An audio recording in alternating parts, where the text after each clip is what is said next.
So we keep hearing that Americans have never been so divided. There's also a consensus that American politics have become increasingly partisan, and the word uncivilized is also being used, thrown around in reference to politics.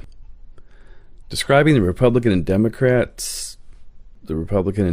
parties as divided is pretty laughable when you actually look closely at how they behave, but that's a story for another time. Right now I want to talk about the perception of division in society in general. How real is the divide? It's easy to have that perception if you follow the mass media and participate in social media, and it really feels like participation. I mean, you can not only watch or read something that gets your blood boiling. In this century, you can respond online. So now anyone can be immersed in what amounts to a never-ending ideological war, and the battle can be consuming for many. What draws us in? I think that reading or hearing something we strongly agree with makes us happy. Our values are confirmed, and for a moment we feel connected. What's interesting is that reading or hearing something we strongly disagree with also seems to be rewarding.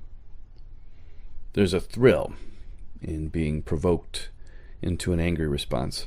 We enjoy firing back, expressing our anger, lashing out, whether that's with scathing counter-arguments or personal attacks.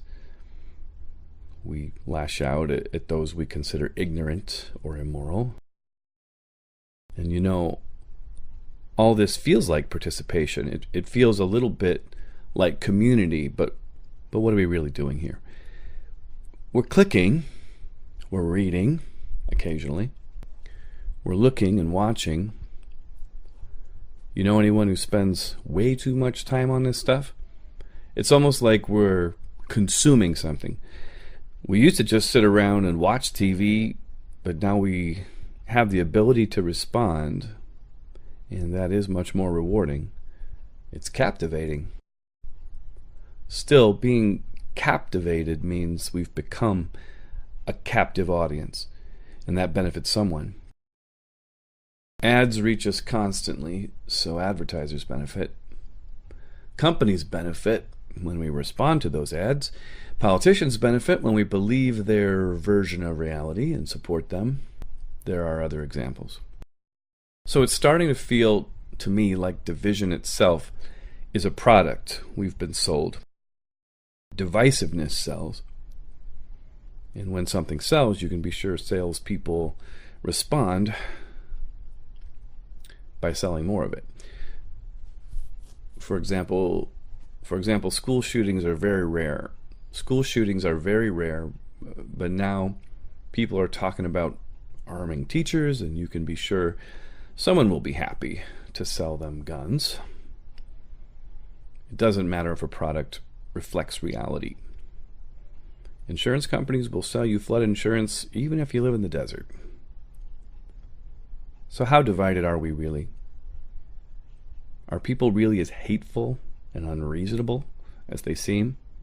I mean, sure, people differ in their politics, but on most things, real things that matter in our day-to-day lives, most people probably more or less agree, and where they don't, they can compromise.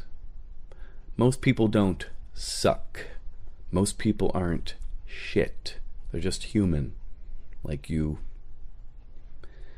The vast majority of people want something very simple: to raise their families in peace.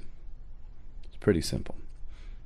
And most people you disagree with, or hate, or whose death you just called for on the internet, most of them, if it came down to it, would help you if you really needed it.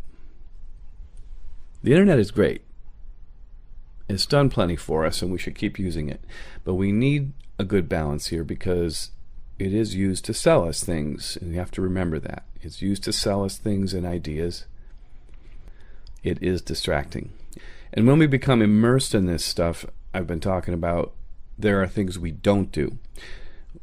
We don't interact face to face with our friends or our families, or our neighbors, our community.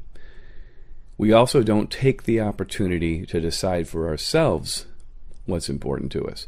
The media tells us what issues are important. The news covers a tiny slice of the world and ignores the rest. The major networks repeat the same 5 stories all day long. All the major networks are basically doing the same stories. Are these stories really relevant to your life? Are they what you should be concerned with? Pundits, and these are professional opinion makers, they're providing us with a small range of ideas. We may forget that we can actually come up with our own. There is a real world out there. We could go out into it and, talk to people. We could see what they're actually doing. We could have discussions and decide for ourselves what our issues are and what actually matters to us. So I think it's important to ask the question, are we really so divided?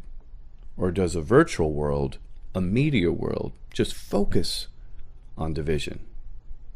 Because it sells?